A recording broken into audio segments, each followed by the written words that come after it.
Welcome to J Weekly Canada. My name is Susan Minuk.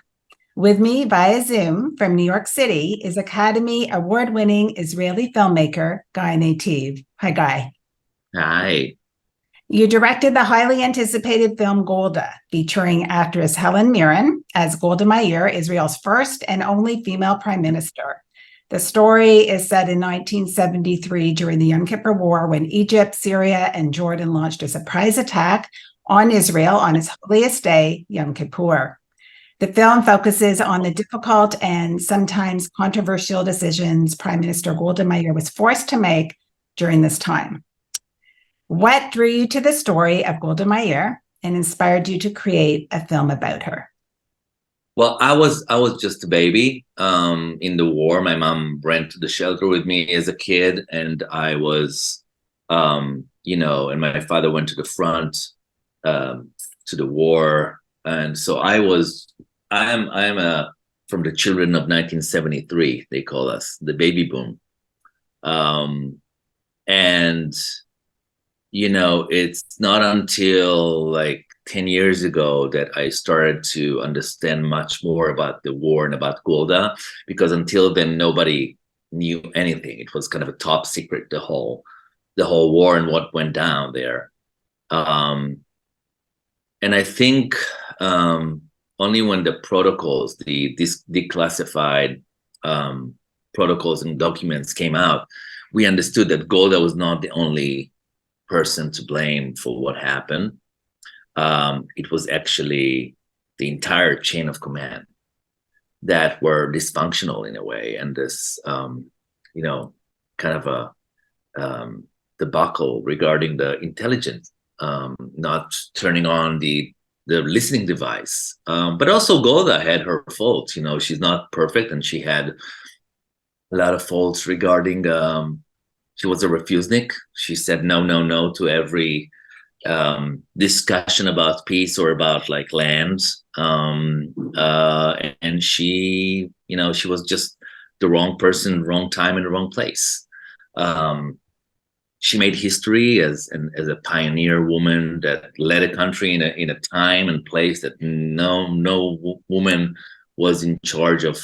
There were no women in high level, kind of like leading roles, and I think she made history in a way. But she was pushed to this. So this whole story is something that I found out so fascinating and cinematically, and also to tell a story about a woman, an older woman who is sick, who is struggling, and she is becoming the grown-up in charge in a dysfunctional, basically, command room.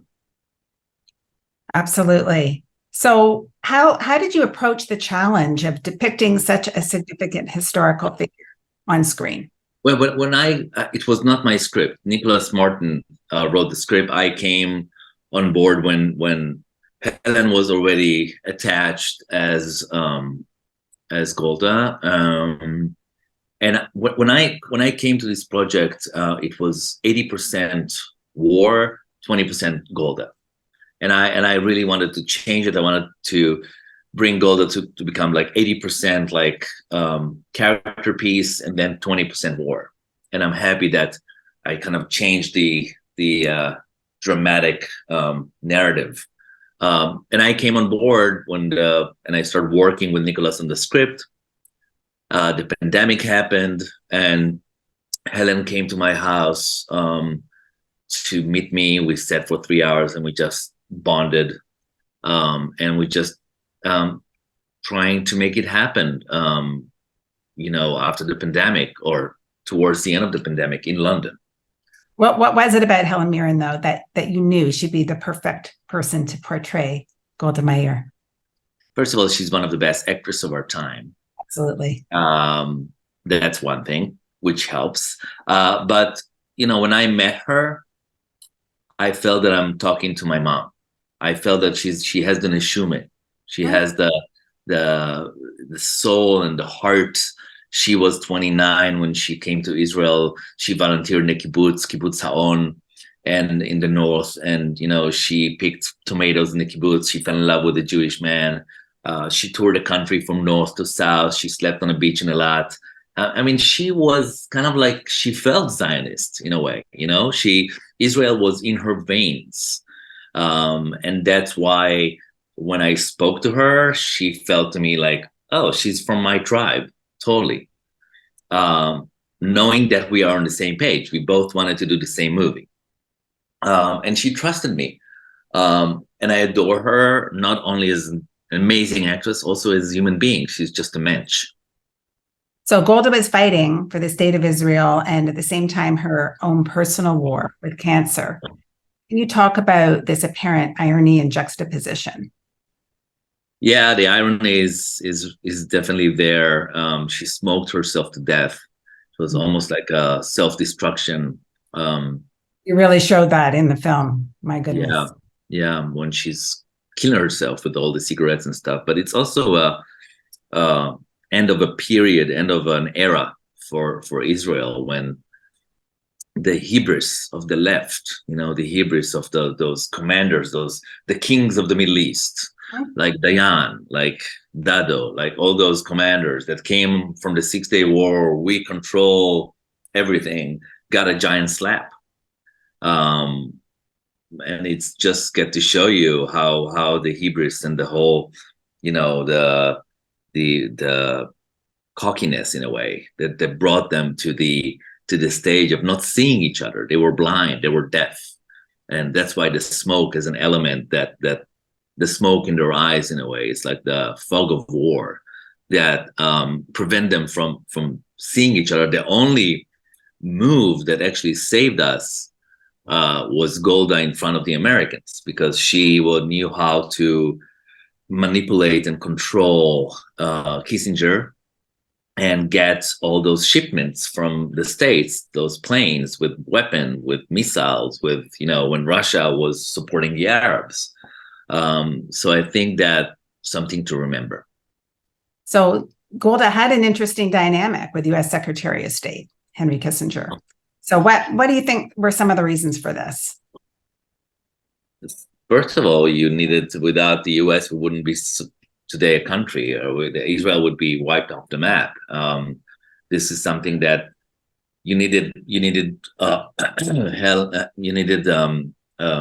Golda, that came from Milwaukee. She was American, and she knew how to talk to the Americans. She had the American mentality that all those Sabras did not.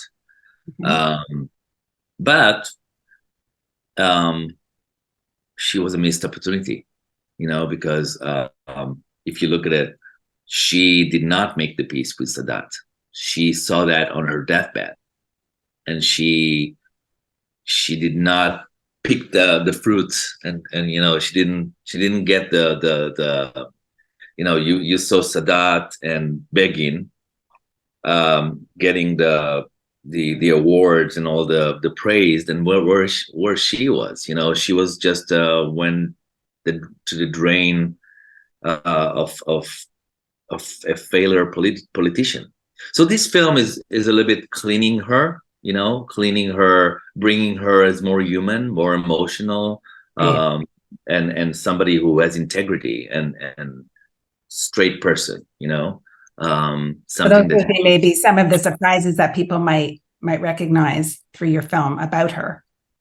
What did you say? Those characteristics that you're just mentioning are perhaps some surprises that audiences may take in that absolutely they heard her. Absolutely, yeah. So in the film, after Liev Schreiber plays Kissinger, and I heard, is this true that the two of them actually met before film and reminisced about that time in history? They met here in New York in his apartment. Kissinger, 101, super sharp, spoke to Liev Schreiber for a few hours before he came to set in London. It was phenomenal. What an experience. And my gosh. So in the film, you intercut archival footage and news reports and battlefield audio with events in the bunker. So let's talk about the ways you balanced historical accuracy with creative storytelling in portraying this life. What's the question? Well, what are some of the other ways that you portray the storytelling creatively? Well, listen, it's not a yeah, taking the footage. It's not a documentary, right? It has narrative stretches in order to tell a story. But I gotta say, all the recordings are real. They're from the front. All the top shot of the planes are real. The the battle scenes.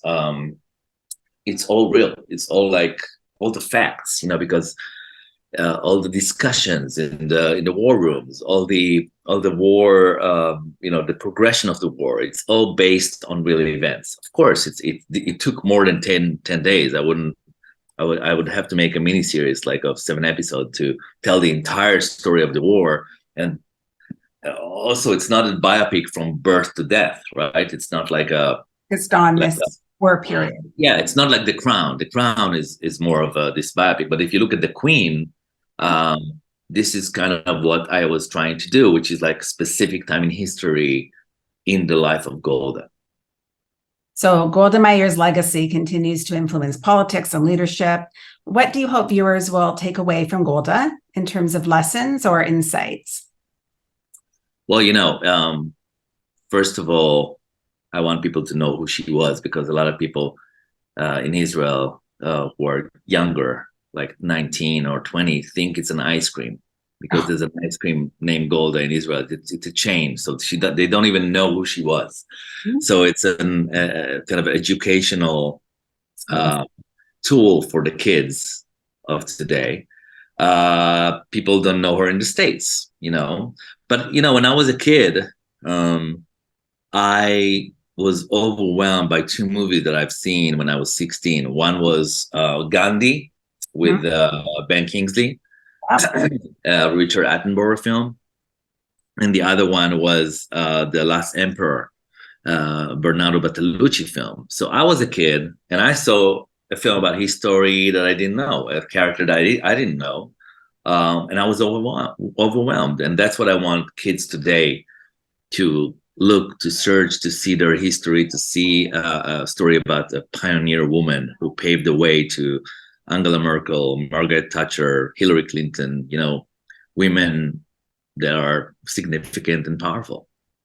Well, bravo, because you certainly did that, and the younger generation for sure needs to know and see. So I want to ask you, you seem to have a passion for making films about actual people. What is it that fascinates you about, films based on true stories? Look, the thing that I grew up on films from the 70s, that were raw, real, and had a message. I guess that in every film that I'm doing, I find something within myself. In this film, it's me, the second generation to Yom Kippur, and it's the whole identity of who I am is Israeli American in a way, because Golda was American Israeli, and also what's going on today in Israel, where you have the Yom Kippur of democracy. When you see the leaders are trying to diminish the judicial system, and Benjamin Netanyahu is trying to do that. And I mean, Golda believed in the high court. She believed in the judicial system. She had, she was honest enough to say, you know what, it's on me. It's on me, and I'm resigning. Show me a leader that will do it today, that will take responsibility like she did, And I feel that the leadership today in Israel are blind, like the leadership in 1973. I feel it's the same blindness coming back again. It's like a full circle. And I went to demonstrate in Israel with Yom Kippur veterans, and on their T-shirt it says, we fought on. I'm a 1973 soldier, veteran. I'm fighting again for the future of Israel. So it feels to me like it's a full circle. It feels to me like this movie has significance for a lot of Israelis. But more than that, look at their leadership. You don't have Shimon Peres, Menachem Begin, Yitzhak Rabin, leaders like we used to have, that had integrity, that were humble. They served the country. they didn't serve themselves. And today you feel that the prime minister is first of all taking care of himself rather than this country. Well, thank you so much for your time and for making this important film. Golda is coming to theaters August 25th. Congratulations. Golda is such a wonderful film. Wishing you every success. Bye now. Thank you so much. I appreciate it. Thank you, Susan. Thank you.